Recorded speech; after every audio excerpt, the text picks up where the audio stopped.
இதை விதி என்பதா பிறர் செய்து சதி என்பதா?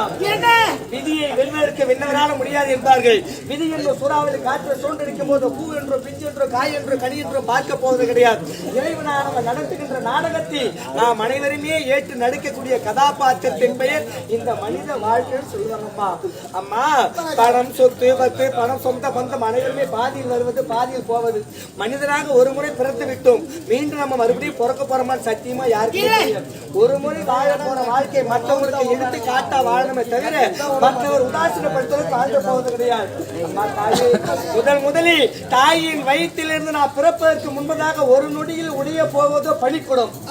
ஆண்டு அனுபவித்த சந்தோஷம் இன்பம் துன்பம் அனுபவித்து கடைசியில் இறந்த பிறகு இடுகாடு என்ற சுடுகாட்டில் கடைசியாக உடைக்க போவது மண்குடம். முதலில் நான் பிறப்பதற்கு முன்பதாக உடைய போவது பணிக்கூடும்.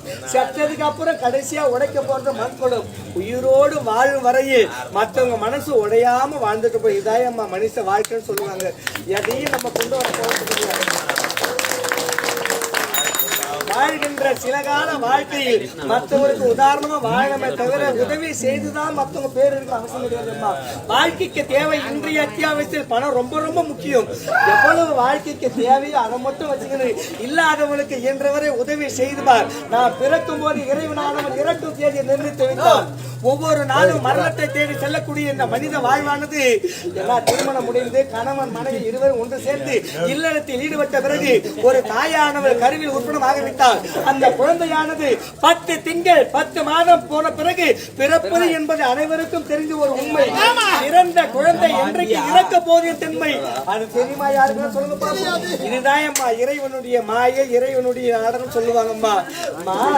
இந்தியாவிலே 2 இதிகாசம் பெரிய இதிகாசம். ஒன்று ராமாயணம், மற்றொன்று மகாபாரதம்.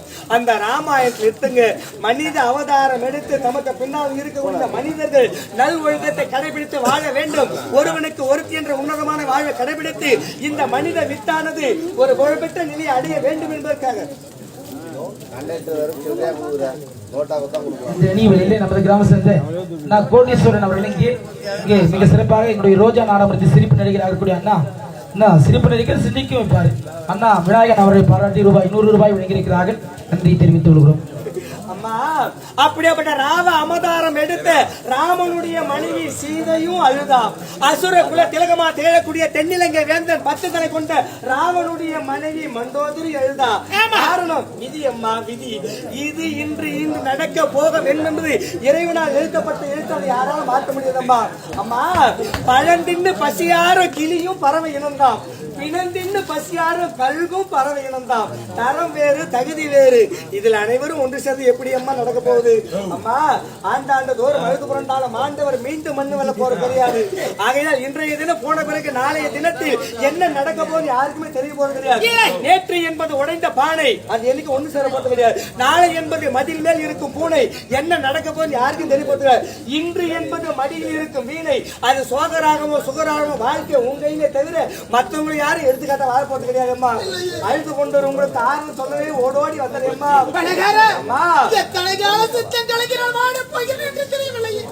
காலமில்லா கடவுளோடு வாழ வேண்டும் என்பதுதான் வாழ்க்கையை பார்த்தாயா?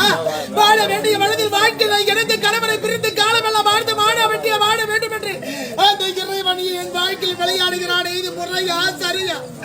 யாருக்கு என்ன பாவத்தை இன்பமும் துன்பமும் சேர்ந்தப்பதான் மனித வாழ்க்கை சொல்லுவாங்கம்மா. எதனால் எது உருவாகிறதோ அதனால் அது கடைசி வரை ஒரு முற்றுப்புள்ளி என்பது இறைவனை தவிர வேற யாருக்கும் தெரிய போவது கிடையாது. எதை வேண்டும் பெற வேண்டுமோ அதை தாம் உரிமை என்று தட்டி பறிக்க வேண்டுமே தவிர விட்டு கொடுத்தவங்க வாழ்க்கையில் கெட்டு போவது கிடையாது. அதற்காக அனைத்துமே விட்டு கொடுத்து வந்த தியாகியா இருந்தாலும் நம்ம மனித வர்க்கத்துக்கு அது நியாயமே கிடையாது.